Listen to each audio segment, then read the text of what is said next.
오늘 국제학술회의 마지막 세션 주제는 한일 시민사회와 미래지향형 한일 관계 구축입니다. 마지막 뜻깊은 토론을 이끌어 주실 추규호 한일 미래포럼 대표를 소개합니다. 큰 박수로 환영해 주시면 고맙겠습니다.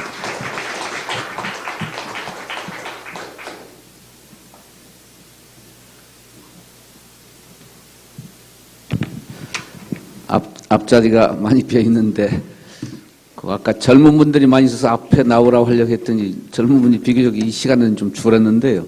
오히려 젊지 않으신 분들이 더 성실하고 힘이 있으신 것 같습니다. 하여튼 피곤하시더라도 잘 경청해 주시기 부탁드리겠습니다. 이번 세션은 한일 시민사회와 미래지향적 한일 관계 구축, 아주 엄청난 테마 같습니다. 지금 저희가 가지고 있는 시간이 되게 80분, 그래서 4시 45분 정도 이렇게까지 하려고 하는데요. 먼저 발표하실 분들 소개해 드리고 어떻게 운영할지를 잠깐 말씀드리겠습니다. 제 오른쪽부터 성구한대 교수이시면서 참여연대 공동대표로 계시는 정현백 교수님 소개하겠습니다. 두 번째는 우리 일본에서 와세다 대학 교수를 하시면서 지금 잠깐 한국에 와 계시는데 한반도 전문가라고 해야 될까요? 하여튼 세계적으로 활동을 하고 계십니다. 기본적으로 경제학 교수신데 우리 후카가와 유키코 선생님 소개하겠습니다. 그 다음으로는 아까 언급이 많이 됐습니다만 개요대학 명예교수이시면서 한반도 관계 전문으로 계속 활동하고 해주시는 오코도기 마사오 선생님 소개해드리겠습니다. 다음에는 연세대학교 유상령 교수를 소개해 올리겠습니다. 국제학부 교수로 계십니다. 이 제목을 놓고 이 전문가분들의 말씀을 좀 듣겠는데요. 제 생각에는 80분 정도니까 한 15분씩 드리면 되겠습니까? 두 번째 세션에서도 나온 얘기가 또 나올지 모르겠습니다만은 이번 세션은 시민사회 그리고 미래지향 이 두 단어가 좀 화두가 될 것 같습니다. 그래서 제가 15분씩 이렇게 배분해서 가급적 발표자들 지켜주시면은 듣고 또 제 차원에서 질문 드릴 거 있으면 더 추가로 드리고요. 그리고 사실 어렵게 앉아 계시는데 우리 참가해 주신 청중 여러분들 플로어에 좀 오픈해서 자유롭게 질의응답을 하도록 그래서 끝내는 건 4시 45분 전후에 끝내보도록 하겠습니다. 그러면 오코노기 선생님부터 부탁을 올리겠습니다.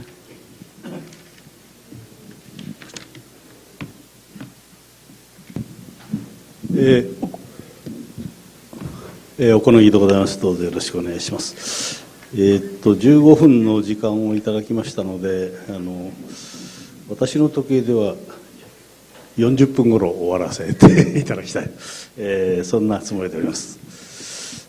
もうすでに午前中からさまざまな形で、議論されてきましたが、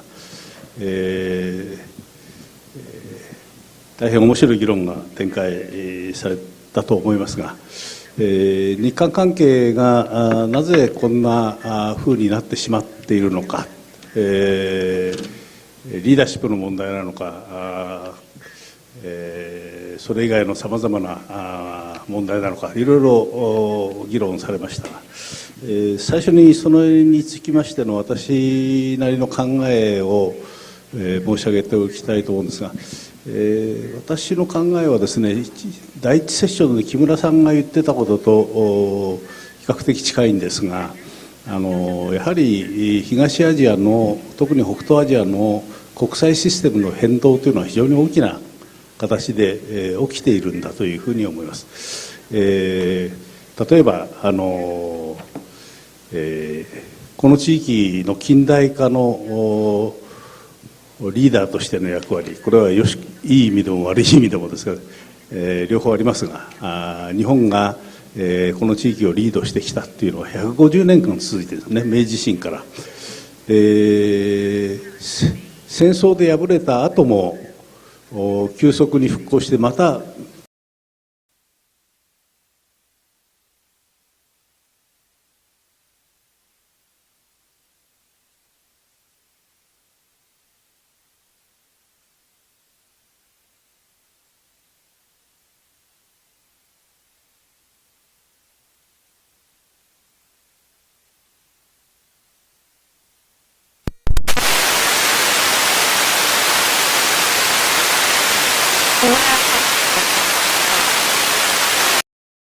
日本がリーダーでなくなった、あるいは、で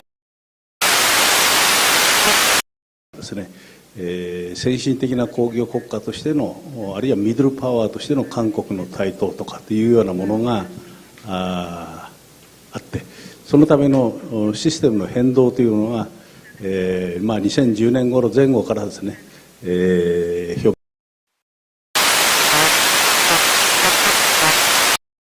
あったことですが、それからパク・クネ政権、安倍政権になって非常にそれがはっきりとした形で、出てきたように思います。で特に大きな問題はイ・ミョンバク政権の最後の1年間に表面化した歴史認識の問題、これが一点ですね。めぐって日韓非常に激しく対立しているわけですがですね、パク・クネ政権になってから中国政策、中国にどう対応するかという問題で日本と中国が、違った方向で対応しているということです。韓国は中国の経済大国化というところに注目して、それを一種のビジネスチャンスとしてですね、捉えてきました。それに中国の経済大国化に、便乗しようとした。韓国もそこから利益を得ようとして、やってきたわけですが、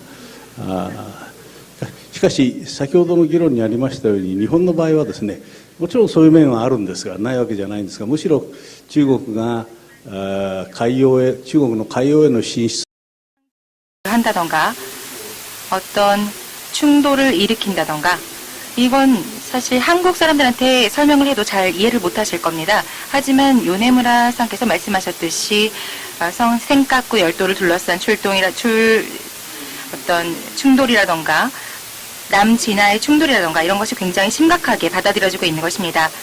중국의 대국 굴기에 어떻게 대응할 것인가라는 문제인데, 같은 문제에 대해서 한국과 일본은 다른 방향을 바라보고 있다는 것입니다.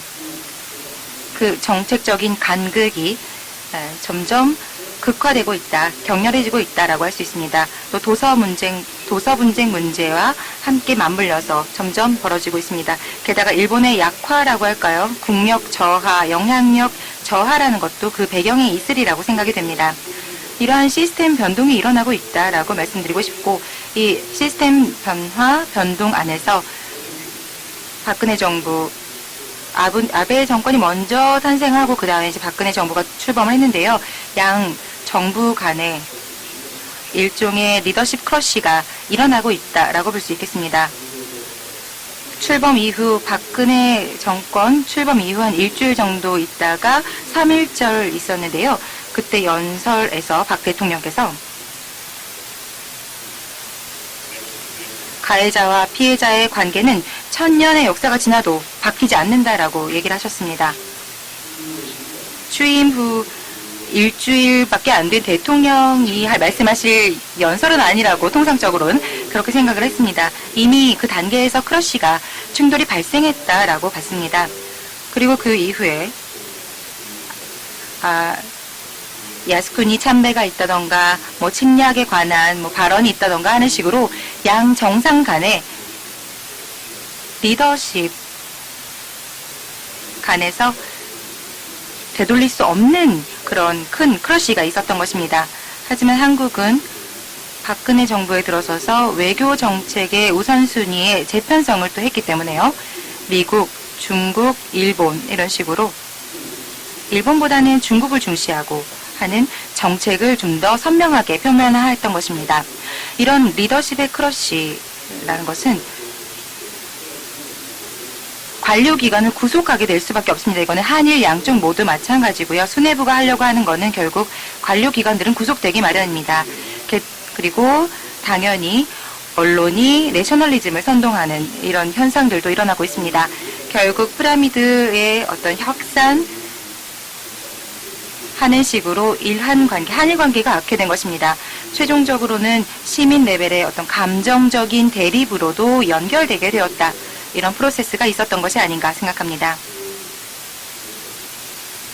네, 이런 이야기를 계속 하다 보면 15분이 금방 지나갈 것 같아서요. 다만 여기에서부터 뭐 알 수 있듯이 리더십의 크러쉬가 있고 이것이 확산이 되고 있기 때문에 시민 레벨에서 뭐 사실 그렇게 특별하게 문제가 있었던 것은 아닙니다. 다만 위에서부터 확산이 되게 된다면 밑에서부터 이것을 시정해 가기란 쉽지 않은 일입니다. 그게 바로 이제 현재 상황이 아닌가라는 생각이 듭니다. 또 하나 신경을 써야 하는 것은요. 한일 관계가 좋았던 시기, 그러니까 98년 체제라고 일컬어지는 시기 말이죠. 저는 이게 체제인지에 대해서는 잘 모르겠습니다만 적어도 냉전 체제가 붕괴되고 새로운 체제, 어떤 국제 체제의 국제 협조, 공조의 체제가 열렸다. 그리고 한일 관계에서는 65년에 한일 협정의 재검토가 수정이 이루어졌다라고 생각합니다.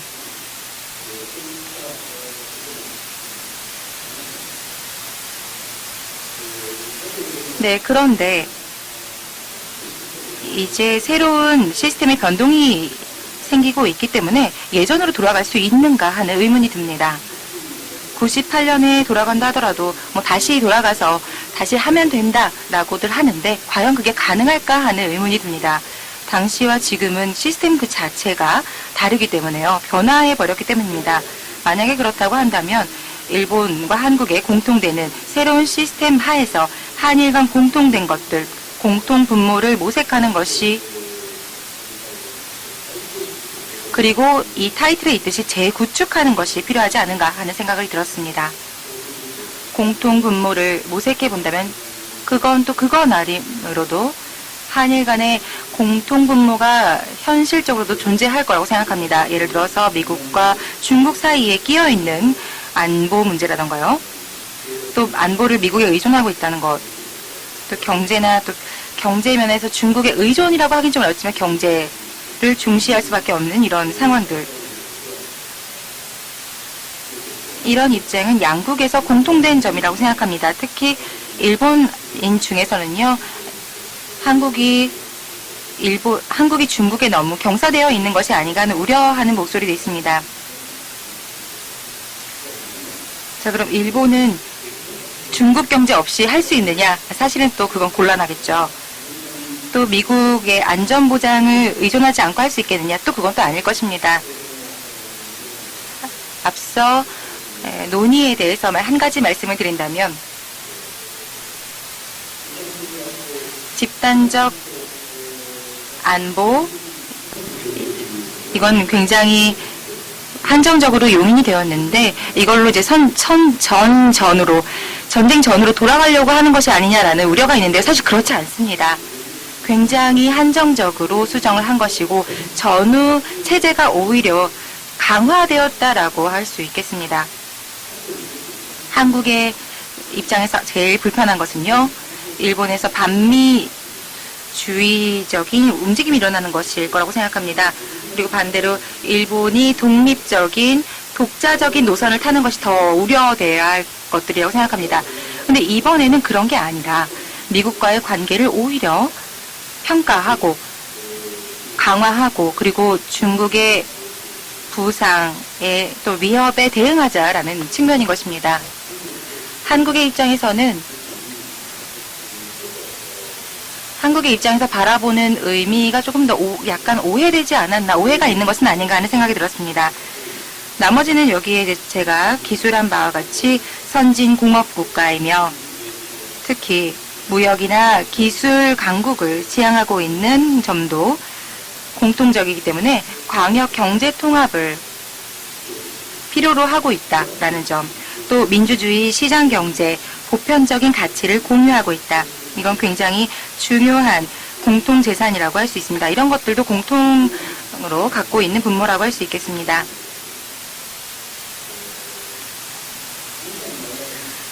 한일 간에 분쟁이 일어났을 때 그럼 어떻게 할 것인가? 네, 이건 역시 국제규범이나 룰에 입각해서 처리할 필요가 있을 것입니다. 뭐 그 정도밖에, 그것밖에 없겠죠. 위안부 문제에 대해서는 저는 이렇게 생각합니다. 위안부 문제는 전시하의 성폭력 문제였다.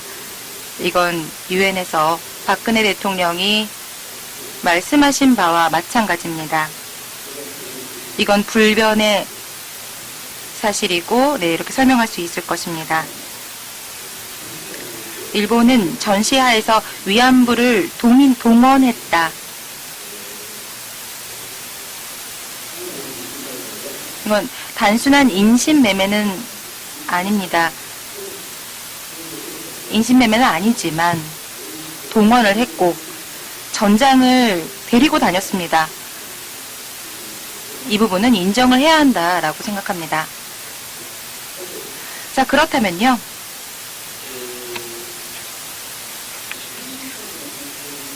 자, 시민사회 관련해서 말씀을 드린다면 가장 중요한 부분은 양국 간의 아이덴티티 크러쉬가 일어나고 있는 것이 아닌가 하는 점을 말씀드려야 할 것 같습니다.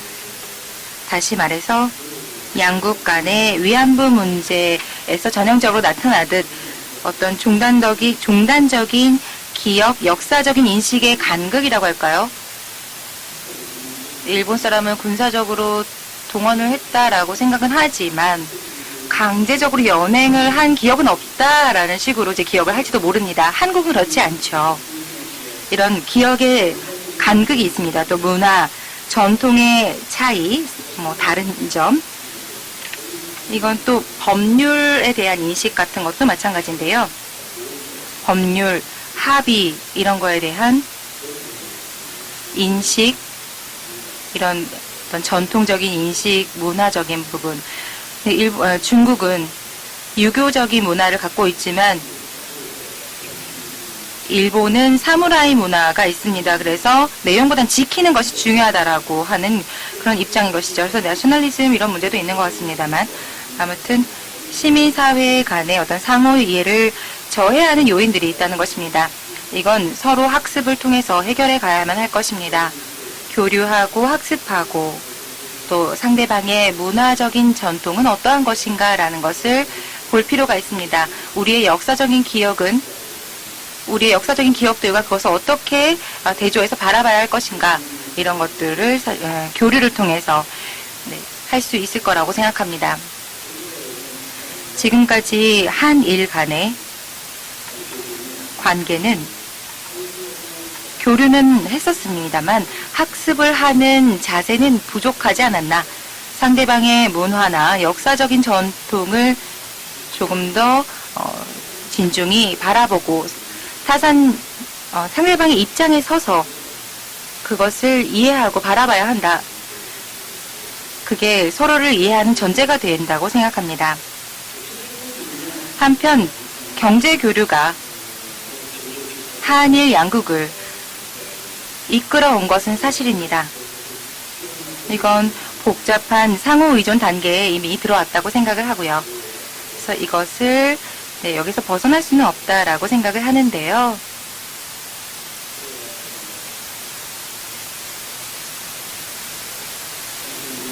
삼성전자 갤럭시인데요. 일본과 한국의 부품이 합체되어서 집약되어서 만들어진 제품입니다. 만약에 이거를 분리해서 생각한다면 이 제품이 만들어질 수 없었겠죠? 이만큼 상호 이전에 복잡하다라는 것은 이러한 것을 의미하는 것이라고 생각합니다.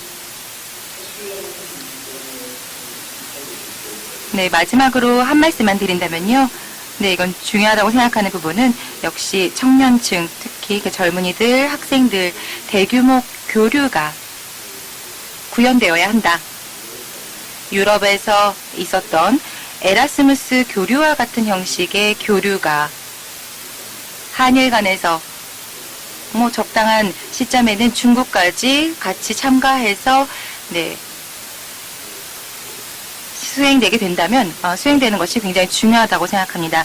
시민사회 측면에 대해서 제가 좀 약간 정치 외교 쪽에 편향되어 있는 의견을 말씀드렸을지 모르겠습니다만 제 견해를 솔직하게 말씀드렸습니다. 이상입니다. 감사합니다. 네, 오건너기 선생님 감사합니다. 그 지도 리더십의 문제, 역사인식의 문제, 그 중국 대응에 있어서 한일이 좀 다르게 하고 있지만 같이 할 공통 부모도 많다 이런 말씀하셨고요. 또 차이가 문화적인 차이, 또 기억의 차이, 또 유교 문화, 사무라이 문화 이런 차이가 있는데 서로 학습을 하면 좋겠다 이런 요지로 두루 말씀하시는데 좀 이따 청중들로부터도 질문을 많이 받을 수 있는 내용이 풍부한 거라고 생각을 했습니다. 감사합니다. 다음은 정현백 교수님 좀 부탁드리겠습니다. 네, 안녕하세요. 한일 수교 50년을 맞이해서 한일 관계를 되돌아보고 새로운 대안을 모색하는 자리에 저를 초대해 주셔서 감사합니다. 저는 사실 한일 관계나 일본 문제 전문가도 아니고요. 저는 역사학을 하지만 독일사 전공자고 또 한편으로는 여성운동 쪽에도 좀 관여돼서 일을 하고 있습니다. 그래서 오히려 학술적이거나 시스템을 중심으로 한 분석이나 접근보다는 시민운동 한국의 단체들이 생각하는 그 해결 방안을 모색하고 제안을 드리는 것이 저의 역할이라고 생각을 합니다. 그렇기는 하지만 사실 한국의 시민사회는 아직 한일 관계의 미래지향적인 한일 관계 이런 문제에 대한 관심은 굉장히 낮은 편입니다. 그래서 저희가 공동대표로 있는 참여연대도 이 부분에는 그다지 크게 신경을 쓰고 있지 못합니다. 그래서 그런 점에서는 오히려 교과서 지금 그 일본 교과서 문제를 다루고 있는 그룹이나 혹은 군 위안부 문제를 다루고 있는 그룹이 한일 관계를 주로 집중적으로 하고 있다고 생각합니다. 물론 저도 군 위안부 문제와 관련된 정신대 대책협의회 일은 저도 때로는 직책을 맡아서 하기는 했지만 그런 점이 있다는 걸 미리 말씀드립니다. 앞에서들 발제하신 분들의 글을 쭉 읽어보면 한일 관계의 발전과 상호 협력은 불가결하다고 생각하시고요. 이를 위해서는 문화교류나 학술교류를 통해서 서로의 이해를 높이거나 대화 소통을 강화하는 것, 혹은 최상영 선생님이 말씀하신 대로 21세기 한일 파트너십 공동선언을 기초로 해서 한일 양국의 상호관계에 대한 원칙적인 합의와 구체적인 행동계획을 만들어내고 실행하는 것 등을 제안하셨습니다. 근데 저는 오히려 오늘 제안드리고 싶은 것은 이 소소한 군위안부 문제나 과거청산 문제, 교과서 문제나 이런 개별적인 사안들은 사실 개별 사안을 놓고 보면 지금 한국은 상당히 민주주의가 지금 후퇴한 상황에서 뒤에도 내가 말씀드리겠지만 이런 문제들이 상당히 정치화되어 있습니다. 다시 말하면 정치 권력들이 필요에 따라서 이거를 정치화를 극대화시켜서 활용하고 있고 국민들을 사실은 굉장히 이렇게 부추기는 측면이 있어서 굉장히 힘든 시점이어서 개별 사안별로 군위안부 문제나 교과서 문제나 이런 것들이 참 해결하기가 저는 쉽지 않다고 생각하고 있습니다. 어쨌든 노력은 해야겠지만 쉽지 않기 때문에 저는 오히려 미국, 중국, 일본 관계 악화와 동아시아의 신냉전 도래라는 이런 측면에서 가장 효과적인 방법은 우리가 좀 더 통합적인 접근을 해보는 것이 좋겠다고 생각합니다. 그래서 동아시아 평화체제를 구축하는 과정에서 한국과 일본이 좀 더 협력할 수 없을까. 그 과정에서 다자적 접근을 부활하는 것이 가장 현실적이지 않을까. 이미 앞에서 물론 동아시아 평화체제 부분은 발제를 했습니다만 저는 다시 한번 이런 큰 틀에서 큰 문제를 해결해 가면서 나머지 개별 사안들은 조금 개별 사안별로 이렇게 해결을 해가는 그런 것들이 중요하다고 생각합니다. 그래서 그 과정에서 사실 올해 저희는 한국사에서 수면으로 많이 떠오르진 않지만 한국사에는 여전히 핵 문제라든가 전쟁에 대한 위기나 공포는 상당히 강하다고 생각을 합니다. 그래서 한일 관계에서도 이런 부분을 삼국의 협력을 통해서 어떻게 해결할 건가 하는 것이 대단히 중요했고요. 그래서 육자회담을 통해서 과거에 했던 육자회담 식스파티 톡스를 통해서 어떻게 동아시아 평화를 유지하고 삼국 간의 협력, 한국, 중국, 일본 간의 협력을 강화할 건가 하는 얘기를 했고요. 그래서 올해 광복 70주년을 맞이해서 한국 시민사회가 한 일은 사실은 한국 전쟁 이후 체결된 정전협정을 평화협정으로 전환하는 의제가 굉장히 큰 하나의 이슈로 제기됐고 사실은 각계에서 이거를 통해서 노력을 하고 있습니다. 그렇기는 하지만 아시겠지만 남북 관계는 여전히 풀리고 있지 않습니다. 그래서 제가 한국 시민사회 활동으로 한반도 평화체제와 관련된 세 가지의 그 시민사회가 했던 활동을 잠깐 소개드리려고 합니다. 한일 관계 개선에 왜 이 주제를 들고 나오느냐라고 얘기를 하실 텐데 이 세 가지 접근은 저희가 다자작 접근을 통해서 이 문제를 풀어야겠다는 생각을 하면서 한국의 시민운동이 상당히 공을 들여서 진행한 것이고 이 세 가지 사업, 활동이나 프로그램을 하면서 저희가 역시 이러한 다자적 접근을 진행하는 데 있어서 역시 대단히 중요한 것은 일본이다. 결국 일본과 한국이 이런 육자회의가 됐건 동아시아 평화체제가 됐건 하는 과정에서 역할이 대단히 중요하다고 느꼈기 때문에 사실은 이 분야는 전체적인 동아시아 평화체제를 얘기하는 것이기는 하지만 제가 이 부분에서 조금 다루려고 합니다. 이 얘기를 뭐 자세히 여러분들이 지금 자료집에 있기 때문에 할 필요는 없을 것 같고요. 제일 먼저 여성들이 여성 육자회의를 시작했습니다. 육자회담이 시작될 무렵에 여성들이 먼저 모여서 육자회담에 참여하는 국가들끼리 회의를 하자. 그래서 저희가 사실은 미리 사전에 이 회의를 시작하기 전에 북한을 제외한 나라들을 방문을 했고요. 그래서 방문을 해서 취지를 설명했고 특히 일본에서는 굉장히 일본 여성들의 환영을 받았습니다.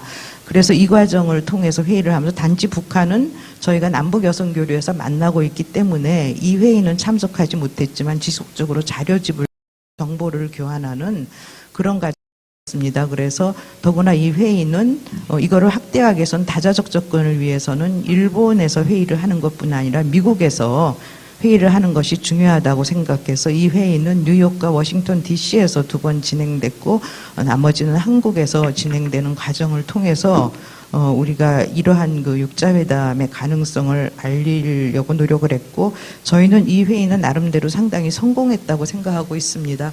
저희가 다른 일로 다시 회의를 소집할 때 이때 여성 육자회의에 참여했던 그 과거의 그 국제적인 네트워크가 무슨 회의를 소집해서 해보면 그게 그대로 살아난다는 걸 느꼈기 때문에 이런 네트워크라는 게 그냥 이제 그전에는 국제연대를 하는 것이 밑빠진 떡에 물 붓기라고 생각을 했는데 다른 하나의 회의를 다시 준비하면서 연락을 이메일을 해보면 반응이 바로 오고 그것이 몇십 명의 사람들이 모이고 뉴욕에서도 사실은 뉴욕에 뭐 여기서도 잠깐 언급했지만 뉴욕이나 워싱턴 DC의 NGO에서 굉장히 데모 역할을 하는 코라 와이스나 이런 사람들이 우리가 한국이 제안을 하면 금방금방 반응을 보이면서 받아들이는 것을 보여서 국제연대 네트워크라는 게 우리는 늘 돈만 많이 들고 밑빠진 독에 물 붓기라고 생각했는데 이것도 축적되면 굉장히 효과가 있구나 하는 생각을 하면서 이거를 진행을 했습니다.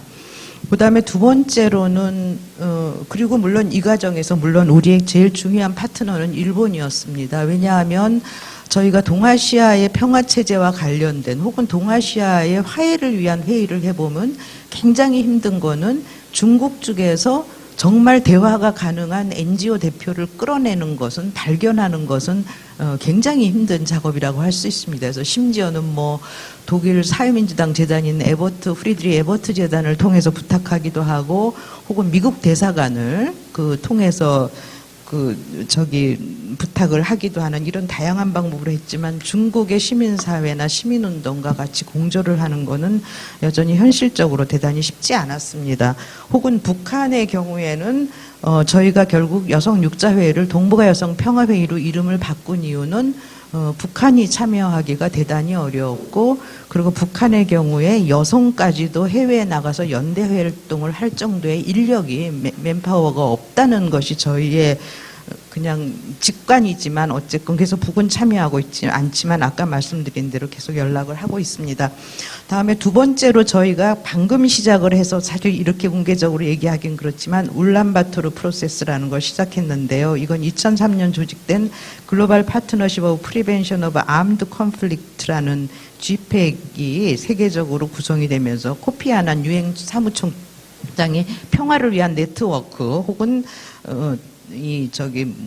그 무장 제한을 위한 네트워크를 주장하면서 사실은 시작이 됐습니다. 그래서 세계적으로 있지만 동아시아에 따로 이것이 조직되어 있고 이것에 대한 비용은 사실은 네덜란드 정부가 이 GPEC에 대한 돈을 상당히 지불하고 있는데요. 그래서 동북아에서도 오랫동안 논의를 거쳐서 사실은 GPEC 동북아 회의에서 민간단체에서 육자회의를 시작을 하자 하는 얘기를 하고 있습니다. 그래서 민간 육자대회인데 이거는 방금 시작했지만 중요한 이유는 다행히 북한이 참여하고 있다는 것입니다. 그래서 네덜란드 정부의 지원은 좀 받고 있지만 실질적으로 북한이 참여하고 있어서 실질적인 육자회의가 되고 있어서 방금 시작했지만 이것을 통해서 동북아 평화체제 수립에 일정한 역할을 하고 다자적 논의 구조를 통해서 포괄적 해법을 모색해보자 하는 그런 논의들이 지금 진행되고 있습니다. 여기에는 물론 참여연대가 대단히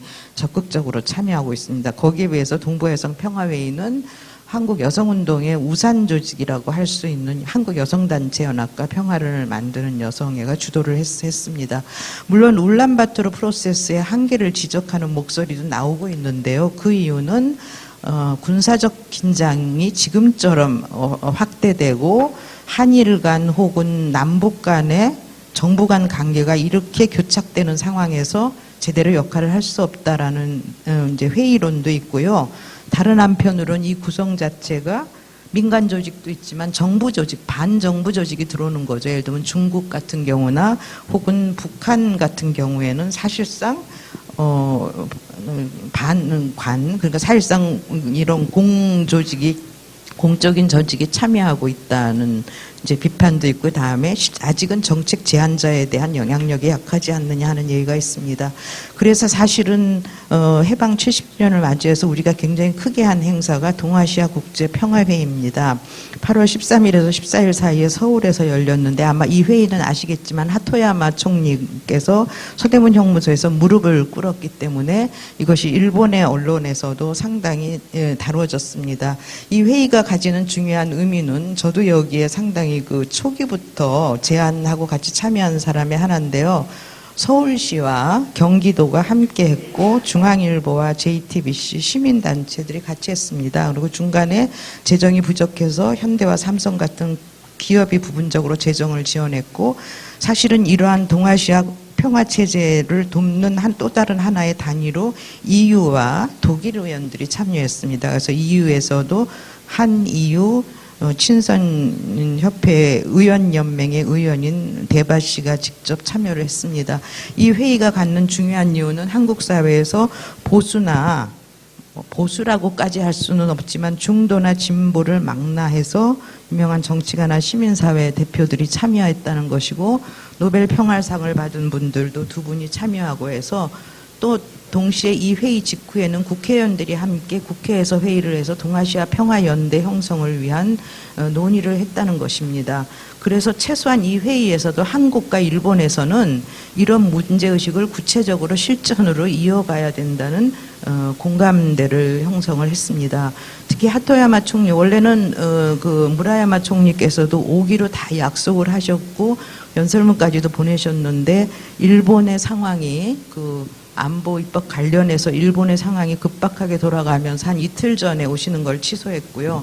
그래서 하토야마 총리가 오셔서 서대문 형무소를 방문하고 사죄한 것이 한국 언론에서는 굉장히 크게 다루어졌습니다. 그래서 저희가 조사를 해본 바로는 국내외적으로 국내나 국외 언론에서 500개의 언론에서 기사가 실렸고 250개의 사진 기사가 실린 점에서는 굉장히 큰 역할을 했는데요. 특히 여기에서는 언론에 압도적으로 노출된 것뿐 아니라 분명한 주제의식이 있었는데, 여기에서 핵심적인 거는 한반도 전쟁 정식, 다시 말하면 앞에서도 말씀드린 대로 정전협정을 평화협정으로 바꾸자. 그리고 한반도의 핵 안전을 보장하자. 그다음에 일본의 평화헌법 9호를 수호하자.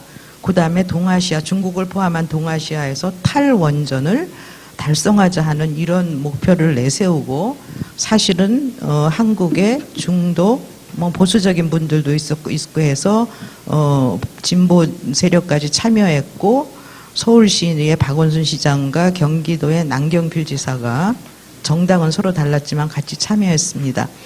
자, 이런 과정에서 바로 이런 방식으로 한반도 평화체제 형성 혹은 동아시아 평화체제 형성이라는 큰 틀에서 이런 이제 다자적 접근을 할 경우에 역시 한일 관계나 일본 시민사회 역할이 굉장히 중요합니다. 일본과는 우리는 그 사이 굉장히 활발하게 같이 연대 활동을 해왔습니다. 예를 들면 피스보트와 저희가 굉장히 적극적으로 같이 했고요. 교과서 문제와 관련해서도 한일 공동, 한중일이 공동 교과서를 쓴다건다 하는 이런 일을 했고, 특히 저희들은 일본의 후시오사 교과서의 채택이 0.039%에 그친 것은 전적으로 일본 시민단체의 노력의 결과라고 생각해서 저희는 일본 시민단체에 깊은 감사와 경의를 보내고 있습니다. 그런데 양쪽의 시민단체나 시민사회가 조금 그 구조가 다릅니다. 한국의 시민사회는 대중적인 기반이 약한 데 비해서 중앙단위의 연대체 결성이나 통합적인 활동이 비교적 원활하게 이루어집니다. 그래서 한편에서 한국의 시민단체는 병졸없는 장교 집단이라는 비판을 받기도 하지만 다른 한편과는 정부와의 협상을 할 수 있는 협상력이 상대적으로 강합니다. 그러나 일본 시민단체는 지역이나 하부 단위에서는 치밀한 조직을 가지고 광범한 회원들의 헌신적인 참여가 이루어지고 있다는 인상을 받고 있지만 전국적인 네트워크 결성이나 중앙 집중화가 대단히 힘듭니다. 그래서 저희는 앞에서 하고 있는 큰 세 가지 회의, 동아시아 여성 평화회의나 울란바토르 프로세스 혹은 동아시아 평화국제회의에서 사실은 일본의 역할을 조금 더 기대하지만 일본의 시민사회가 통합적인 접근이 잘 되지 않는 것 같다는 그런 딜레마를 안고 있습니다. 예를 들면 지난 8월 13일 회의에서 하토야마 총리께서는 동아시아 평화공동체를 만들자는 얘기를 하시면서 구체적으로 동아시아 평화회의를 구체적으로 제안을 하기도 했습니다.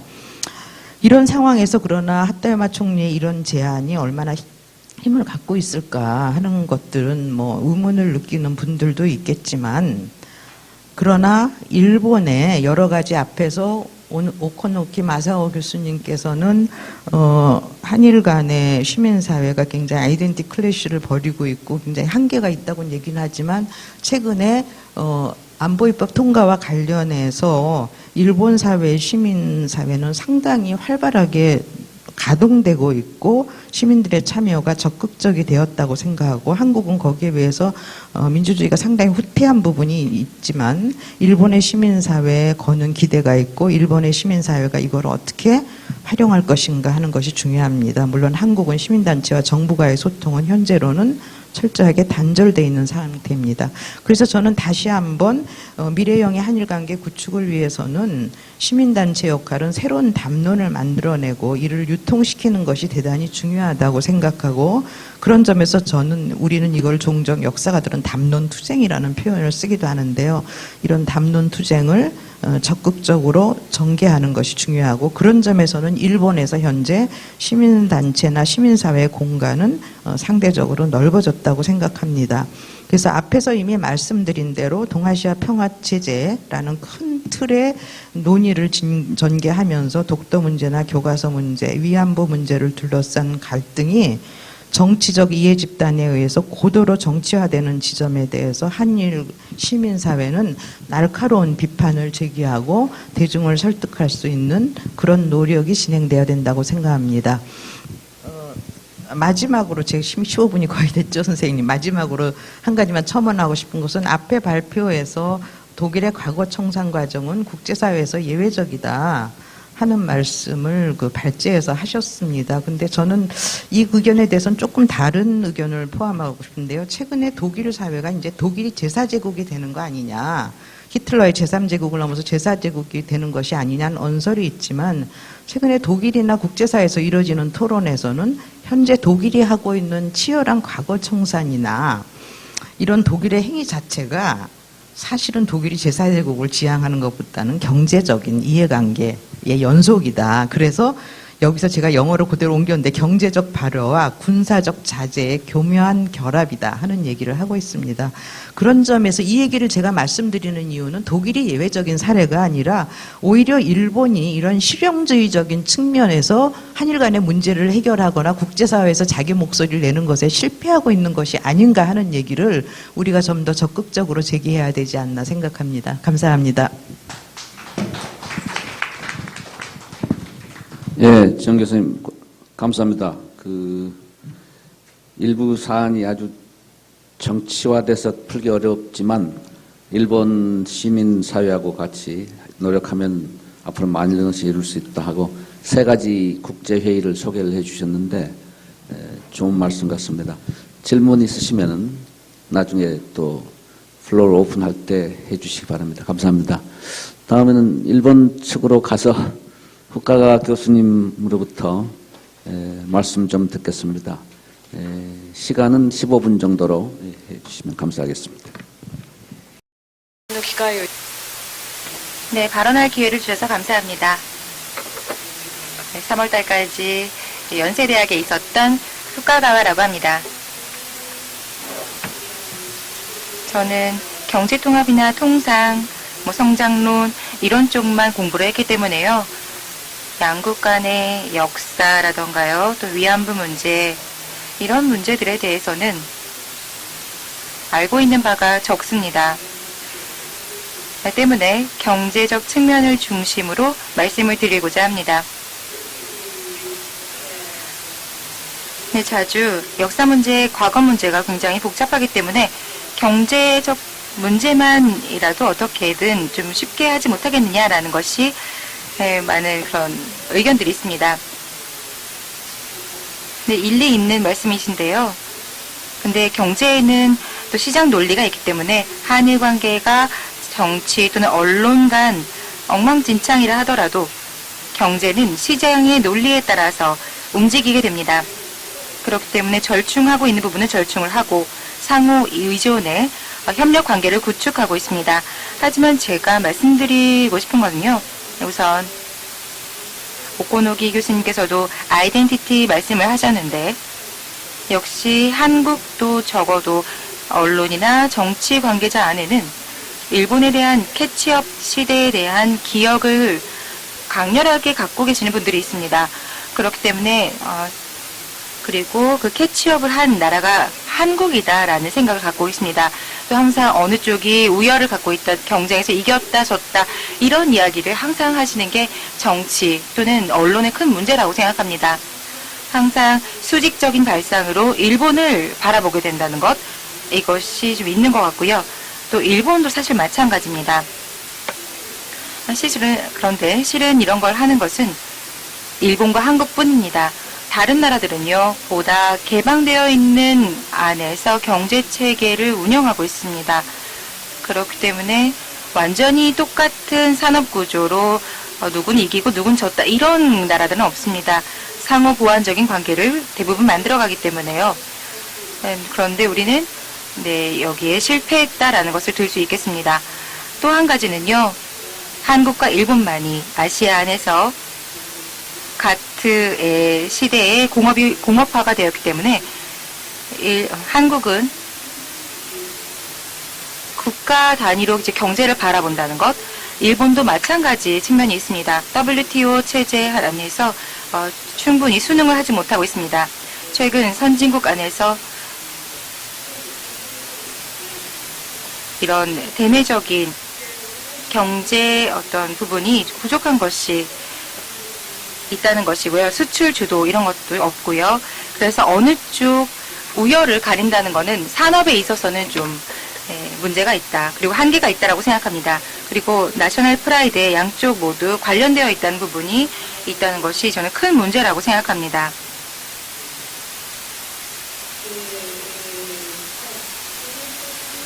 이러한 두 가지 측면에서 본다면 결국 가장 합리적인 발상이란 것은 시장만을 본다면 한일 간 굉장히 합리적인 분업 체계가 구축이 되어 있다는 겁니다.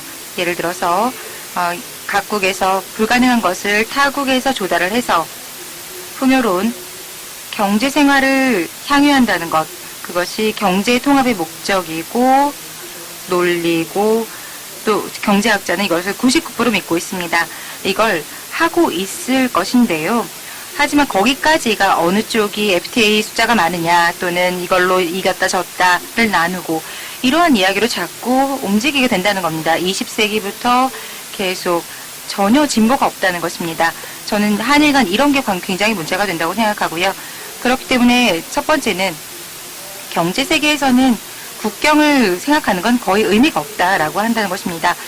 유일하게 의미가 있는 것은 입지, 국민을 먹여 살려야 되기 때문에 입지 문제에서 국제 경쟁에 져서는 안 된다.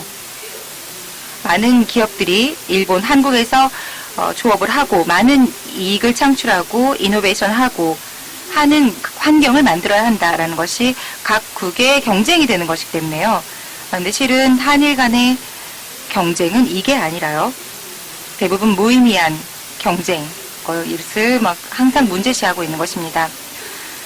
그래서 한 가지 가능한 부분은요. 경제 실체에 따른 어떤 관점을 갖는 것, 수직적인 발상이 아니라 국경에 대한 발상을 그만두고 전환하는 것이라고 생각합니다. 떠나는 단위를 좀 더 작게 보는 것입니다.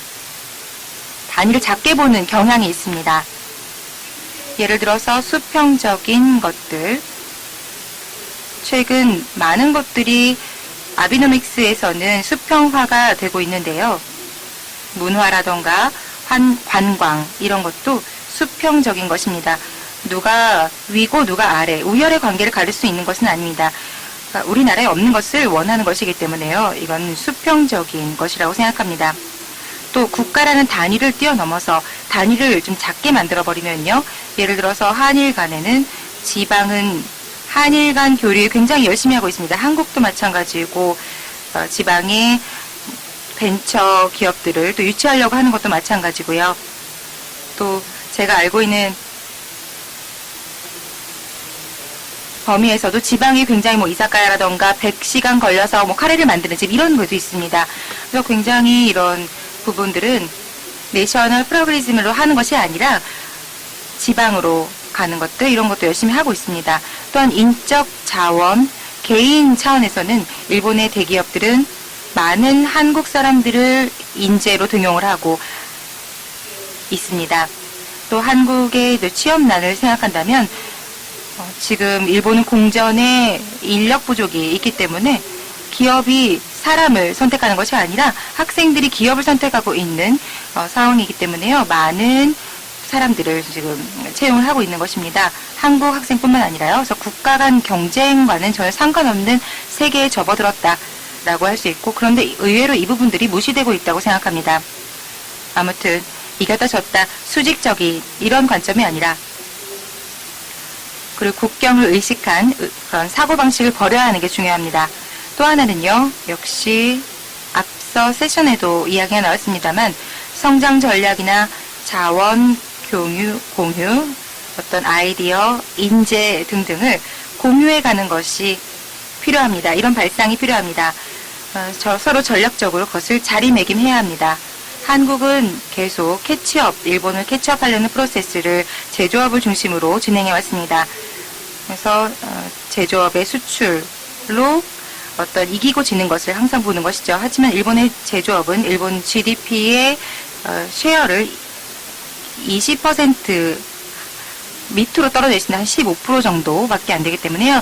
5대 산업으로 이겼다 졌다라는 것을 따지는 것은 의미가 없고 한국도 생산성보다는 높은 인건비가 계속되고 있기 때문에 앞으로도 그런 높은 경쟁력을 유지하기 어려울 것입니다. 아마 중국에 크게 당할 것입니다. 그래서 이런 하드웨어적인 성장으로는 어렵기 때문에 뭔가 다른 걸 찾아내야 합니다. 이럴 경우에는요. 벤처를 육성한다던가요. 또는 국내에서는 기득권에 의해서 할 수 없는 규제 완화를 상호해서 압력을 주는 것.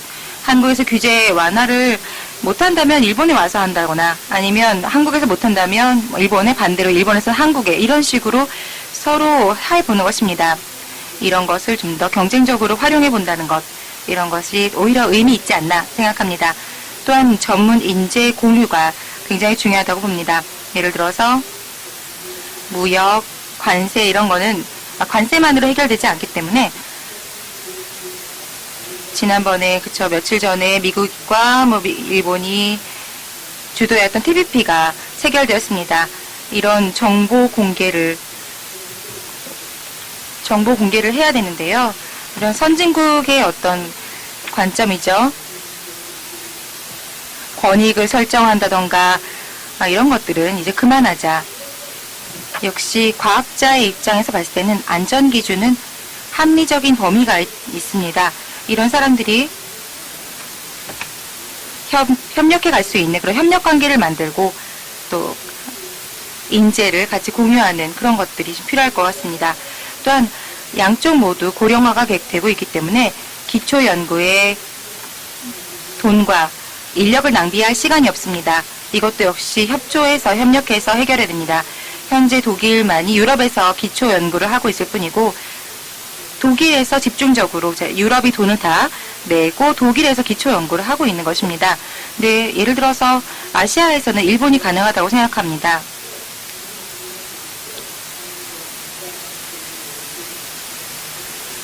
예를 들어 반대로 중국과 한국이 하겠다, 중국이 하겠다라고 한다면 저희는 말리지 않겠다 생각하지만 지식재산권 문제가 있기 때문에 그런 우려도 약간 있습니다.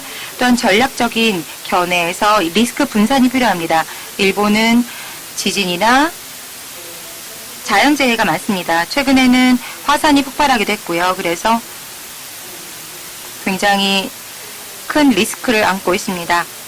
때문에 다양한 부분에 백업을 해야 합니다.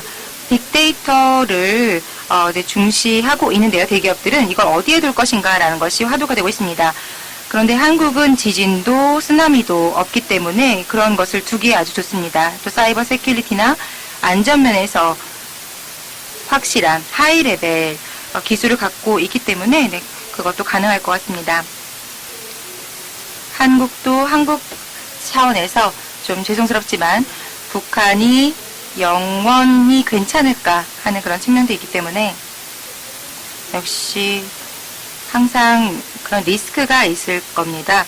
그렇기 때문에 그 백업을 일본에 두는 것은 합리적인 선택이라고 생각합니다. 그 밖에도요.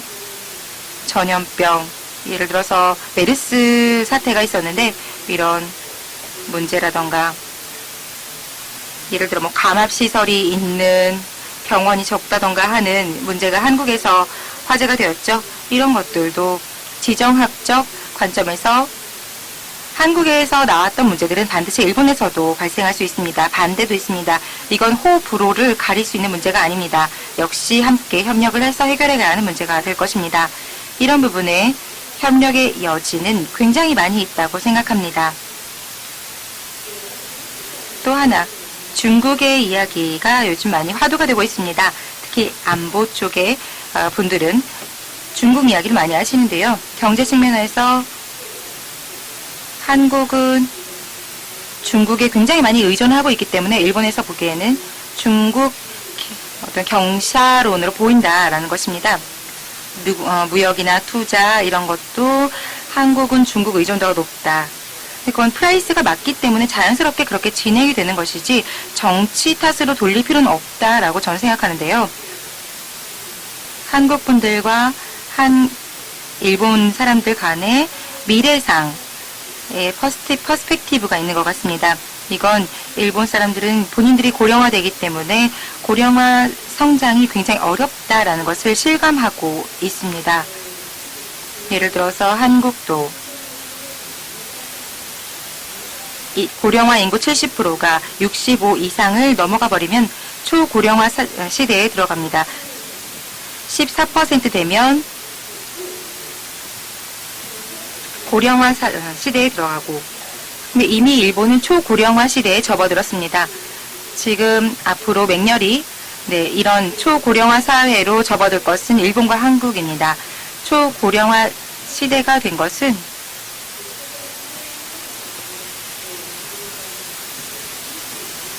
일본에서는 24년 만에 고령화에서 초고령화 사회로 접어들었습니다. 70년대부터 94년까지 1인당 소득은 2,500달러부터 4만 달러로 올라갔습니다. 16배가 된 것이죠.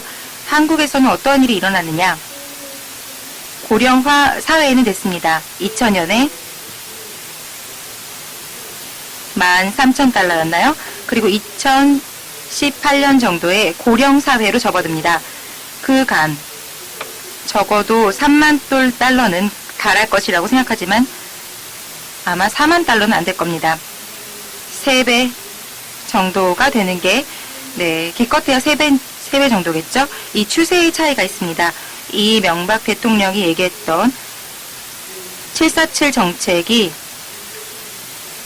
인구가 바뀌지 않는 한 얼마나 황당무계한 전략이었느냐 현실적으로 다시 한번 생각해 볼 필요가 있습니다. 대신에 비관할 필요는 없고요. 한국은 인적 자원에 굉장히 우수합니다. 교육 지원을 하고 있고 우수한 인재가 많습니다. 인구가 늘어나지 않는다면 생산성을 높일 수밖에 없고요. 이노베이션을 가속화할 필요가 있습니다. 이걸 활용하지 못하면 한국의 미래는 굉장히 어두워질 거라고 생각합니다. 일본도 마찬가지인데요. 26% 이렇게 되어버렸기 때문에 이 초고령화 사회가 들어갔는데요. 이것을 어떻게 할 것인가 해결할 것인가 귀중한 인재를 낭비하지 않고 효율적인 경쟁을 할 수 있도록 해야 할 것입니다. 중국은 1인 자녀 정책으로 인해서 한국과 비슷한 속도로 고령화가 진행되고 있습니다. 적어도 3만 달러는커녕 지금 10,000달러, 20,000달러도 가지 못하지 않을까 하는 생각이 됩니다. 고령화 사회로 접어들 때까지 한 10,000달러, 20,000달러 정도밖에 안 될 겁니다. 일본이 왜 미국을 그렇게 비교적으로 밝게 보고 있느냐? 미국은 고령화가 굉장히 늦어지고 있다는 것입니다. 이노베이션을 하는 것도 또 미국을 중심으로 진행되고 있습니다. 그래서 결국은 일본은 미국을 따라갈 수밖에 없다. 미국에 가까워질 수밖에 없다는 것이죠. 여러 가지 예를 들어서 50년 동안 캐치업을 했던 한국 그리고 서로 캐치업을 당했던 일본 그리고 국가 단위에서 가트 발상에서 외국 기업의 국적을 너는 한국이야 너는 일본이야 이렇게 체질적으로 해왔던 시대착오적인 구체제 이걸 그만두고 발상을 전환시키는 데에서 한일 관계가 새롭게 모색될 것이라고 생각합니다. 이상입니다. 허가 교수님 감사합니다. 한국의 전략적인 약점을 조목조목 엄청 많이 짚으셔가지고 이 5년 단임 정부가 감히 태클하지 못하는 문제까지 미래지향적으로 많이 해주시고 특히 분야별로 협력할 게 너무 많다는 걸 너무 자세하게 설명을 해주셔서 감사합니다. 여기 젊은 분이 많이 가셨는데 아까 한국은 구직난인데 일본은 구인난이라고 그래서 지금 자기가 젊다고 생각하시는 분 손 들어보세요. 직업이 아직 없으신 분. 빨리 일본으로 가시기 바랍니다. 좋은 말씀 감사합니다. 자, 그러면 네 번째 발표로 우리 연세대학교 유상영 교수께서 마찬가지 제하의 시민사회 또 미래지향적 관계 가급적 15분을 지켜주시면은 우리 청중 여러분한테 시간을 조금 잘 드릴 수 있을 것 같습니다. 감사합니다. 네, 유상영입니다. 제가 4시 38분까지 하도록 하겠습니다. 이 좋은 이 발표 기회를 주셔서 주최 측에 감사드리고 제가 또 개인적으로는 오코노미 선생님한테 학원을 많이 입었는데 여러 번 다른 패널에서도 같이 한 적이 있지만 이렇게 나란히 이런 말씀을 드리게 돼서 굉장히 영광으로 생각합니다. 일단 저는 이런 주제를 받을 때 상당히 망설입니다, 항상. 왜냐하면 시민사회라는 게 굉장히 애매한 개념이고 또 어떻게 구체적인 답안을 내기가 참 힘든 얘기입니다. 물론 후쿠오카 선생님하고 오코노미 선생님이 아주 구체적인 대안들을 주셨어요. 근데 저는 굳이 그렇게 어떤 걸 해야 된다라고 말씀은 안 드리겠는데 우선 한일 간의 이 시민사회의 개념도 좀 많이 다른 것 같아요. 역사도 다르고.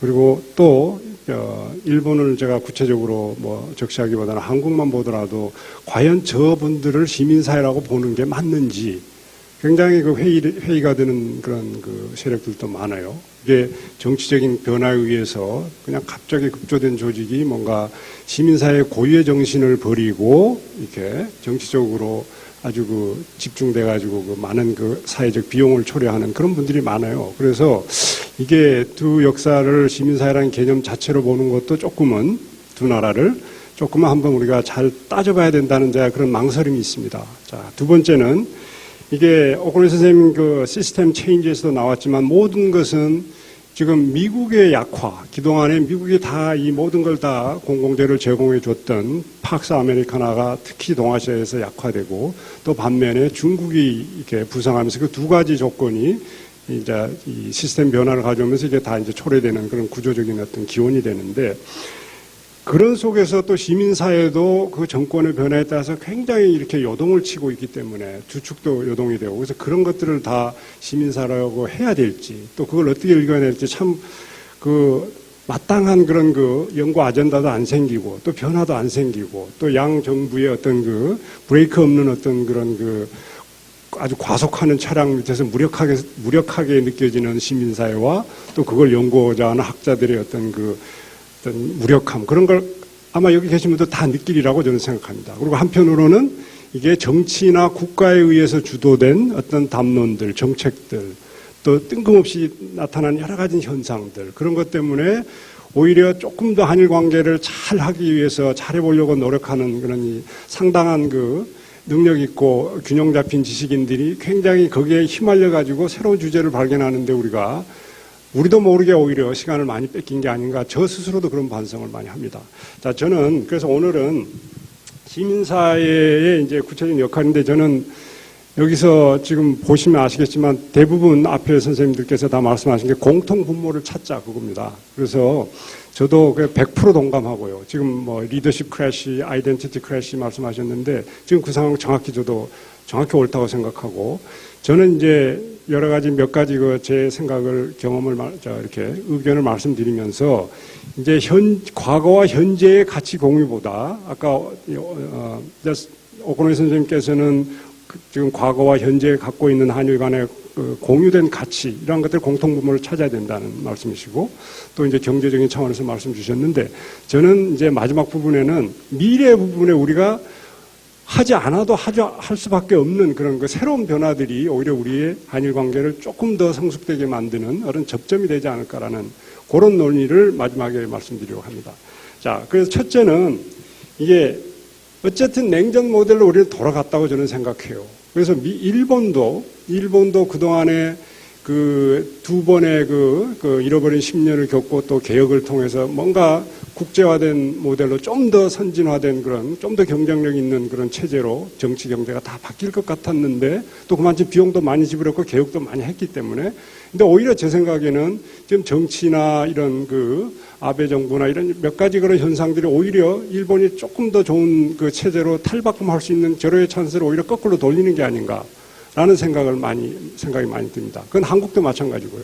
한국도 IMF를 거치고 경제 개혁을 거치면서 새로운 정말 국제적인 기준에 맞는 시장을 좀 더 지배하고 이런 식으로 갈 것 같았는데 오히려 개발국가나 이런 형태로 정치에서 워낙 그렇게 오히려 시대 역행적으로 가버리기 때문에 두 나라에서 다 이게 정치의 역할에 의해서 국가라는 개념에 의해 가지고 오히려 전체적인 역사 발전을 오히려 퇴행하는 게 아닌가라는 생각을 좀 해봤습니다.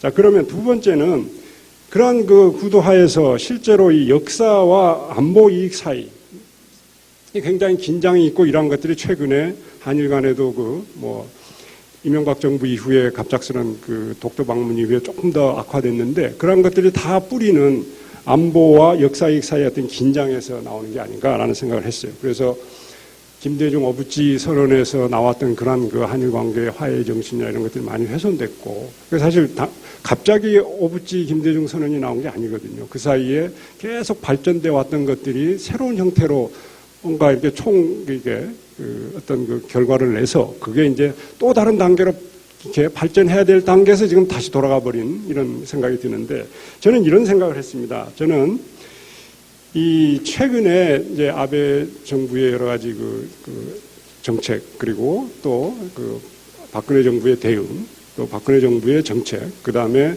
또 이 미국의 정책 이런 가지를 보면서 몇 가지 좀 생각을 하게 됐어요. 특히 이제 의회 연설에서도 이렇게 보고 그랬는데 이제 어떻게 보면 저도 뭐 역사적인 입장에서 조금 이렇게 분석을 해보면 이게 3국가가 다 손해보는 장사를 했다라고 저는 생각합니다. 얼마 사이에. 자, 미국은, 아베 수상 같은 경우를 보면은 미국 의회 연설에서도 물론 이건 기본은 미국과 일본과의 관계입니다. 물론 한국이 여기에 뭐 이렇게 콩 나와라 팥 나와라 하기는 좀 그런 관계지만 그럼에도 불구하고 저는 이렇게 생각합니다. 아베 수상이 미국에서 조금 더 오픈되게, 조금 더 진솔되게 진취적인 그 발언을 했으면 이건 굉장히 일본이 정말로 그 미국과 대등한 뭐 true alliance 할 수 있는 도덕적인 측면이나 모든 것에서 그 저러기였는 것 같은데 아마 놓친 게 아닌가라는 생각을 합니다. 오히려 그 부분에서. 그래서 미국이 물론 뭐 노 또 이해로 일본 그러니까 노라고 말할 수 있는 일본 그 책의 논리와는 조금 다른 거죠. 그렇지만 그 사이에 미일 동맹에 대해서 많은 논의들이 있었어요. 조금 더 대등하게 가자. 그런 것들이 그게 사실 그 후츠노 군의를 이루고자 하는 일본의 전략과도 일맥상통하는 거고요. 자, 그런 속에서 이게 과연 미국이 일본을 그렇게 리스펙트 할까라는 생각은 저는 했어요. 그래서 그런 의미에서는 일본도 손해보는 장사했다.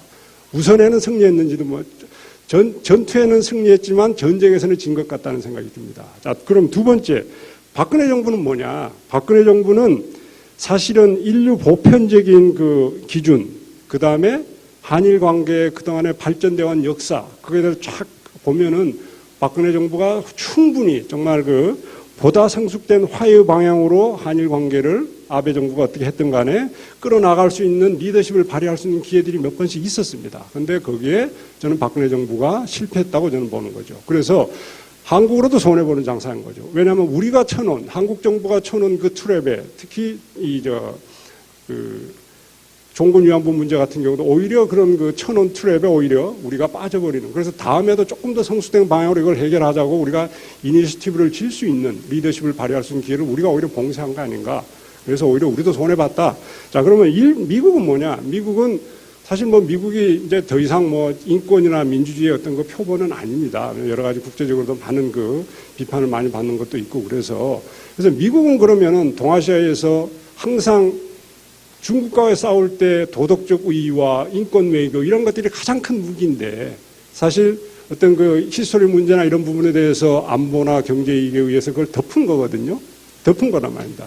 뭐 부인할 수 없는 거고 그게 바로 미국도 스스로 팍스 아메리카나가 동아시아에서 끝났다라는 걸 스스로 자인하는 결과고 그 다음에 향후에 동아시아에서 이루어질 중국 주도의 어떤 중국이 여러 가지 부상에 의해서 새로운 판을 짜는데 중요한 외교적 무기 하나, 인권이나 이런 그 보편적 가치에 대한 것들을 잃어버린 게 아닌가. 그래서 미국도 손해봤다라는 생각을 합니다.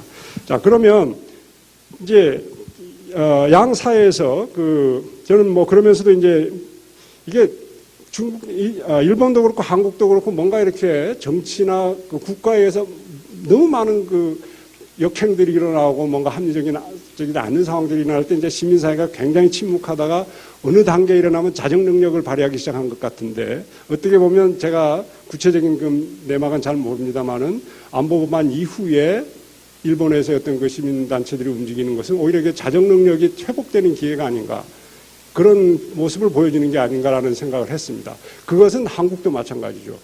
그리고 그 학생들의 움직임은 뭐 역사에 대해서 교육을 배웠든 안 받았든 그리고 그걸 한일 관계의 기준에서 봤든 어떤 거 아무 상관없이 뭔가 일본의 미래의 역사에 대한 미래의 방향에 대한 한 그 소속인으로서의 그 고민들이 담겨진 얘기가 아닌가. 이건 뭐 단순히 한일 관계가 아니라고 저는 생각하고. 자, 근데 그건 한일 양국에서 똑같이 나타납니다. 그 기원은 뭐냐면은 일본도 동일본 대지진 이후에 사실 국가가 한계였거든요. 무능력함과 계속되는 후쿠시마 때도 그랬고 계속되는 거짓말에 사실은 시민단체들이 정말 예전에 믿었던 그 국가의 힘, 국가의 어떤 그에 대한 리스펙트 이런 거 없어진 거거든요. 한국도 마찬가지입니다. 세월호 이후에 여러 가지 이런 걸 보면은 도대체 무능력한 거거든요. 그래서 이게 개인이나 사회가 기존에 그렇게 믿었던 중앙정부, 정치 이걸 믿을 수 없는 단계에 이루어졌죠. 그래서 스스로 뭔가 새로운 자활, 새로 서바이브 할 수 있는 자기들의 길을 찾는 게 아닌가라는 생각을 해요. 이게 어떻게 보면 일본에서도 그렇고 한국에서도 그렇고 엄청난 어떤 그 사회적인 어떤 그 변화의 계기가 아닌가. 문화의 차이, 문화의 변화일 수도 있고. 그래서 마지막으로는 이제 그럼 접점을 어디서 찾냐. 아까 그 지금 후쿠오카 선생님께서 뭐 환경도 얘기했고 인권도 얘기했고 노령화 많이 얘기했어요. 그래서 저도 그런 생각을 많이 했어요. 자, 이런 생각을 합니다. 저는 이 소녀상 앞에서 기도하는 양심적인 일본인들, 또 후쿠시마 지진이 났을 때 그거 구조하겠다고 끝까지 가서 방산과 상관없이 가서 끝까지 도와주고 나름대로 활동했던 한국인들, 그분들이 사실 한일 관계를 좋게 하기 위해서 그랬을까요? 저는 아니라고 생각합니다. 한일 관계와 상관없다고 생각해요. 이건 오히려 보편적인 역사적 발전, 인권이나 이런, 그리고 또 한 양심적인 개인으로서 새로운 형태로 한일 관계를 이해하고 역사를 이해하고 서로 화해하고 만나는 그런 과정이라고 저는 봐야 제대로 한일 관계가 접점을 찾을 수 있을 거라고 생각합니다. 저는 그게 한일 관계를 좋기 위해서 가서 이렇게 봉사활동을 한다. 저는 그거 절대 아니라고 생각합니다. 자, 그건 뭐냐면은 지금 한국과 일본도 아까 후쿠오카 선생님도 말씀하셨지만 그대로입니다. 거의 뭐 반복인데 실제로 많은 공통된 문제를 가지고 있어요. 우리가 몰랐지만 예를 들어서 고령화, 그 다음에 제가 쭉 써놨습니다. 인구 감소, 그 다음에 지자체 가치도 소멸하는 뭐 일본에 많죠. 또 도시도 공동화되고 악기야도 많이 생기고, 그 다음에 양극화, 자연재해, 그 다음에 사방군대에서 생기는 이런 뉴 노멀, 지금 아베노믹스 때문에 젊은이들 일자리가 많이 늘었다고 하지만 그게 언제까지 갈지는 지켜봐야 될 일이고요. 자, 일시적인 현상이라고 저는 생각하는데 이런 것들이 많이 있는데 이게 뭐냐면 이제 더 이상 국가와 정치적인 힘에 의존해가지고 해결할 수 없는 분야들, 그리고 우리가 한일 관계를 떠나서 서로 배우지 않으면 안 될 상황이 우리가 모르는 사이에 많이 진전됐다. 그래서 저도 최근에 일본에서 유행하는 사토야마 시혼주기, 사토야마 자본주의 이런 것들이 다 자생적인 자립형 어떤 공동체를 이루고자 하는 거예요. 더 이상 국가의 힘 받을 수 없고 자연재해로부터 보호 안 해주니까 우리가 하자. 이런 논의들이 사실 한국에서도 이루어지고 있거든요. 그게 꽤 오래됐어요. 그러나 물론 이런 분야는 일본이 훨씬 앞섰습니다. 훨씬 앞서 있는데 이런 것들은 기존에 예를 들어서 안보 이익이나 경제를 위해서 우리가 정치를 덮고 역사를 덮어놓자 이런 정경 분리하고도 좀 다르고, 그 다음에 미래를 위해서 과거를 덮자 이거하고도 또 다른 문제라고 생각해요. 그런 개념도 없이 같이 논의하고 같이 피해를 볼 수 있고, 그래서 새로운 단계로 지금은 조용한 출발이죠. 그렇지만 이러한 것들이 한일 관계에서 우리가 고민할 수밖에 없는, 그리고 국가나 정치가 지금 계속 어떤 점진적인 발전을 이렇게 퇴행시키는 이런 것들, 중앙 수준에서 이러한 것들을 무력화시킬 수 있는 그런 아주 거대한 사회적인 변화가 아닌가라는 생각을 했습니다. 그래서 거기에서 우리가 접점을 찾을 수 있다.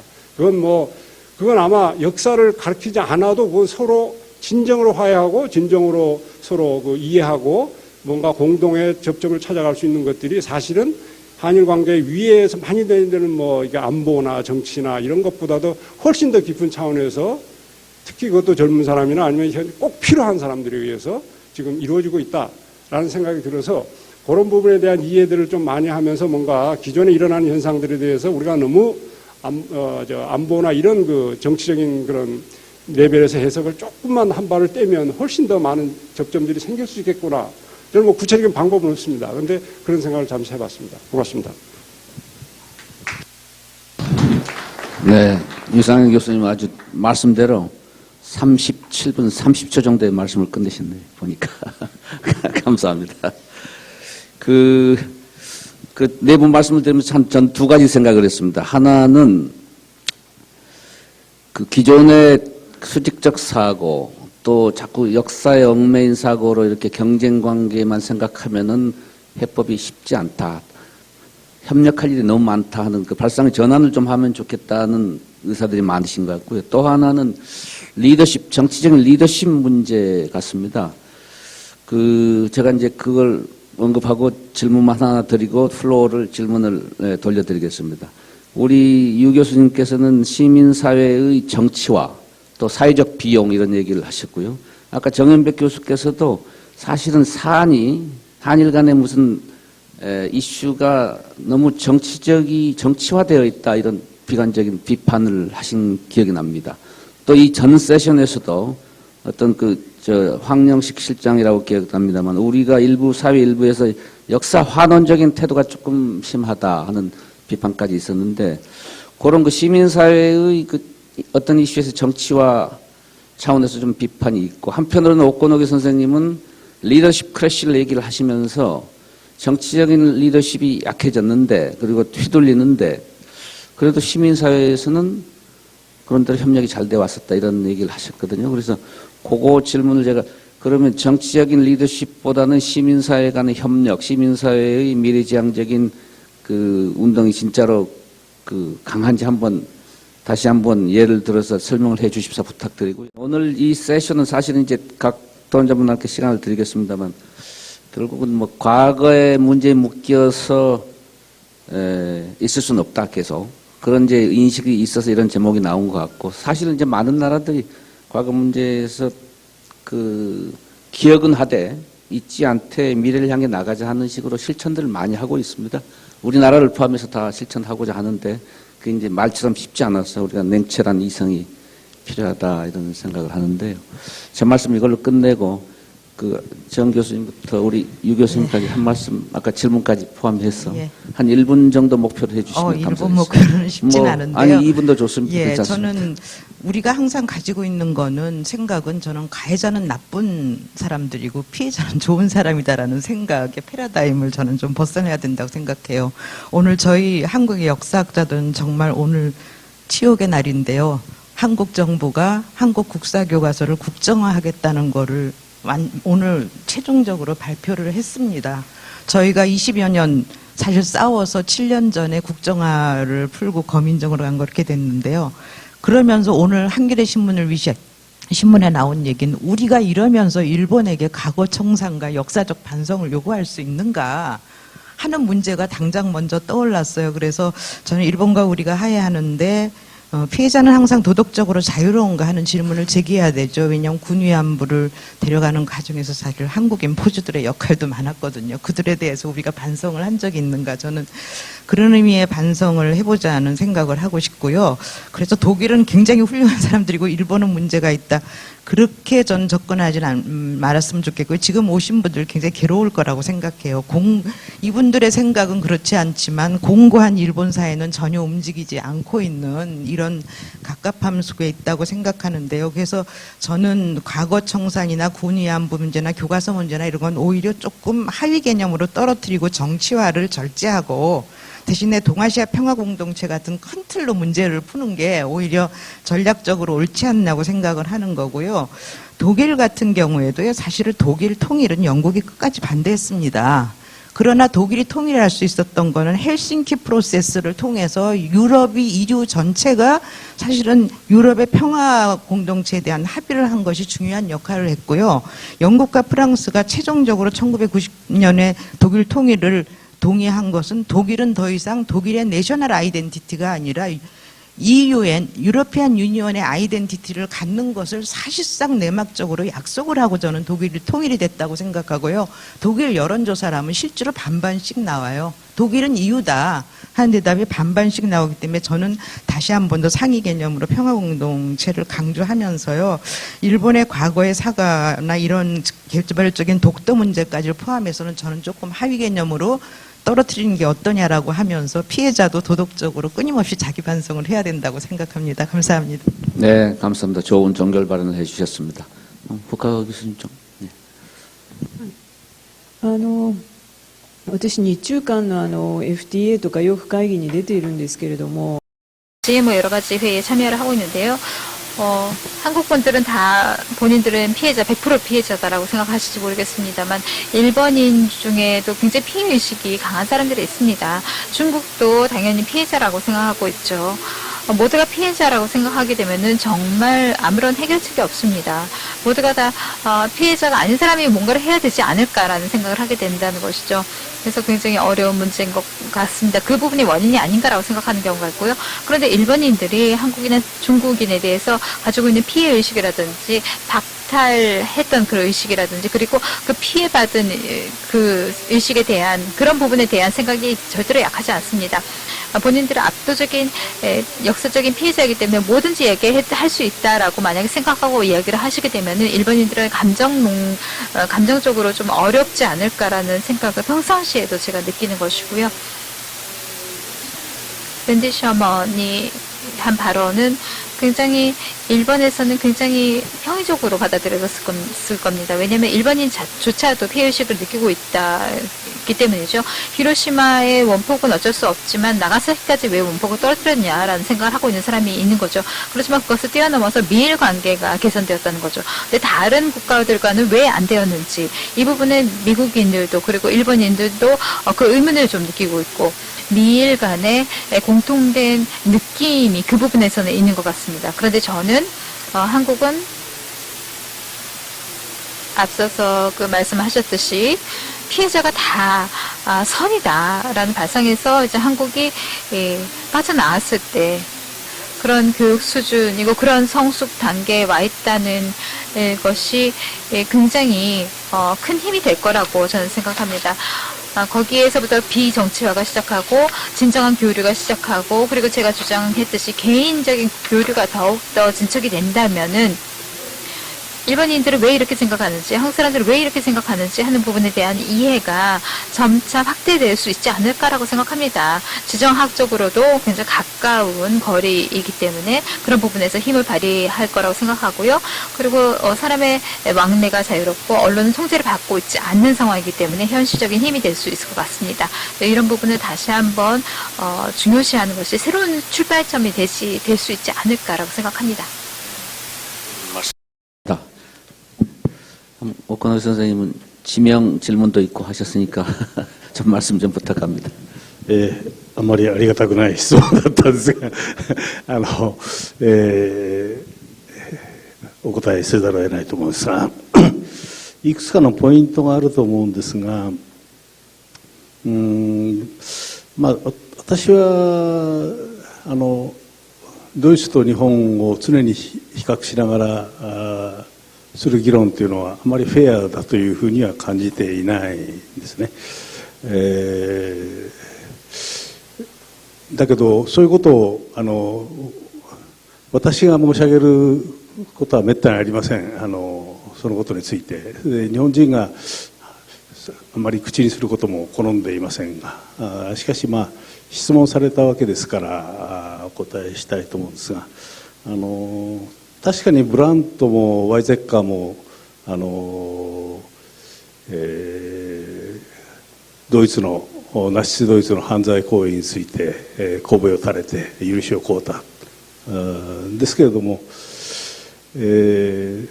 彼らが許しを請うたのはナチスの犯罪についてであってですねドイツ国民が全体が犯罪者だなんてことは一言も言っていないですね。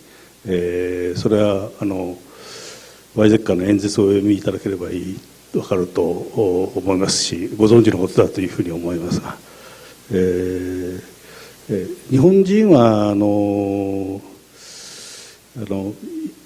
少なくともイギリスやフランスやオランダのような植民地国家と比べればもっと誠実だと思っています。イギリスもオランダもフランスも植民地支配に関して一切謝罪していません。イギリスが香港を返還するときに何か謝罪かなんかしたでしょうか。南京条約は1840년에 남경 조약이 계속 100년 이상 유지되었는데요. 그 부분에 대해서 아무런 사죄를 하지 않았고 홍콩을 반환했죠. 일본이 전혀 사죄를 하지 않았냐. 일본의 사죄가 충분하지 않다라는 부분에 대해서는 이해를 하지 못하는 것은 아닙니다만 저희가 오늘 여기에 있는 이유는 17년 전에 오부치 김대중 공동선언이 있었고 그리고 거기에서 현직 일본 총리가 현직 한국 대통령과 함께 공동선언을 했고 그리고 일본이 분명히 현직 총리가 사죄했고 반성을 한 것이죠. 그리고 한국의 현직 대통령이 그것을 평가했고 앞으로는 미래지향적으로 해나가자 분명히 이야기를 했습니다. 그러니까 전혀 아무런 사죄를 하지 않았다라는 주장은 옳지 않다라고 저는 생각을 하고 있습니다. 오늘 그 부분은 최상용 교수님께서 수차례 언급을 하신 것으로 알고 있습니다. 네, 최상용 교수님이 말씀하셨듯이 그 최상용 교수님께서 거의 당사자이셨고요. 그래서 그런 발언을 하셨으리라고 생각합니다. 별로 마음에 들지 않는 답변이 될 수도 있겠습니다만 이상입니다. 한마디 하시고 네네. 끝내도록 하겠습니다. 저는 그 양국에 있어서 일단 일반 국민들과 어떤 지도자 그리고 중요한 정책을 결정할 수 있는 사람 그런 지위에 있는 분들의 책임이 어디가 더 클까? 당연히 지도자와 힘이 있는 분들이 더 크죠. 심하게 얘기하면 그분들이 오히려 피해를 자기도 정치적 이해관계를 위해서 이용하는 것도 사실 있어요. 그런 게 굉장히 그런 건 뭐 우리가 부인할 수 없는 거고 그런 의미에서 또 이 정치와 국가에 의한 그런 그 어떤 민주주의적인 퇴행들 그리고 어떤 그 합리적이지 않은 해결 방안들에 대한 제안들이 또 언론도 역할이 커요. 양국에. 또 뭐 양국의 언론에서 보면 도대체 저게 언론인가 하는 언론들도 있어요. 그렇기는 한데 다만 여러 가지 사회니까 그런 분들도 있죠. 그 뭐 지금 조금만 유화적인 태도를 해도 뭐 테러하겠다는 분들 많이 계시잖아요. 한국에도 있고 중국에도 일본에도 있어요. 그러나 그런 분들은 그냥 그대로 내버려 두고 책임 있는 분들의 발언이나 자세가 중요한데 안타깝게도 현재로는 그러지 않은 것 같다, 양국에. 그런 것들이 안타까운 거고 그런 의미에서 시민사회가 조금 더 발전하고 경제도 발전하는데 오히려 발목 잡는 거다라는 생각이 드는데요. 두 번째는 이제 오코노미 선생님도 말씀하셨지만 김대중 오부치 선언 그걸 좀 생각해 보시면 사실 피해자 국가의 정부 수반으로서 훨씬 더 리더십을 발휘할 수 있습니다. 오히려 더 피해자 국가의 수반이 대통령이었기 때문에 한일 관계를 훨씬 더 잘 풀 수 있는 리더십을 발휘했었어요. 바로 그 결과가 김대중 오부치 선언이고 여러분 생각해 보십시오. 그때 처음으로 김대중 대통령이 당선되고 이제 처음 일본을 방문했을 때 김대중 대통령은 일본에서 가졌던 무게감이라는 것은 어느 대통령하고 비교할 수 정도로 무겁습니다. 히스토리도 많았고 납치 사건도 있었고 무슨 사형선고 사건도 있었고 누구보다도 많은 친구들이 많았고 또 그분들은 너무 다 일본을 더 잘 알고 이런 상황이 있었어요. 자, 그때 그 천안관저를 이렇게 방문했을 때 모든 언론과 국내, 일본, 한국 언론, 국내 세계 언론들이 다 김대중 대통령의 첫 일성이 어떨까라고 입을 다 주목했어요. 그때 그분이 과거사를 얘기하지 않았어요. 그건 그분의 나름대로의 그 세계사적 보편적인 어떤 그 가치에 의해서 리더십을 발휘하고 싶었던 거고, 그리고 또 세대가 다른 그 일본 사회의 여러 가지 세대들에 대한 나름대로 그러니까 포용과 그에 대한 이해, 그리고 새로운 출발을 위한 서로 상호 간의 화합, 그런 얘기를 하려고 일부러 얘기를 안 했습니다. 그러나 아무 말도 안 했지만 그 효과는 훨씬 더 컸죠. 실제로 말하는 것보다. 그래서 이게 피해자 국가로서의 그 역사 문제 한일 관계에서 어떻게 다룰 것인가에 대해서는 굉장히 그 리더의 아주 그 공부를 많이 하셔야 되고, 그리고 그걸 또 이렇게 아주 정말 보편적인 가치에 의해서 리드해 나가면, 저는 아베 정부가 어떤 그 사이 여러 가지 그 정말 이해 못할 그런 이렇게 정책을 많이 썼지만 그럼에도 불구하고 한일 관계에서 해결할 수 있는 기회들이 몇 번씩 있었다고 생각해요. 근데 그런 부분에서 상당히 미숙하지 않았는가라는 생각이 들고, 특히 지금 정현백 선생님이 국정교과서 얘기 나왔다는데 이거 굉장히 큰 거거든요. 그래서 그건 보편적으로 안 맞는 정책이에요. 그러면서 한일 관계를 리더십을 가지고 풀 수 있다. 이건 우리 한국으로 봐서는 이건 자가당착적인 정책이라고 봐서 지금 들었는데 굉장히 그게 아쉽습니다. 그래서 결국 그러면 시민사회에서 뭔가 역할을 해서 우리가 원하든 안 하든, 한일 관계 차원이든 역사 관계 차원이든 그냥 환경이든 무슨 자연재해 차원이든 그런 그 정치적인 그런 그 퇴행이나 어떤 민주주의의 어떤 그 퇴보를 가져가면서 피해자를 나름대로 이용하면서 정치적인 그런 가치들에 대해서 뭔가 계속 반복적인 행태를 보이는 그런 것들에 대해서 그걸 무력화시킬 수 있는 그런 것들이 뭐 약하지만 그래도 거기에 희망이 있지 않을까라는 생각을 해봤습니다. 이상입니다.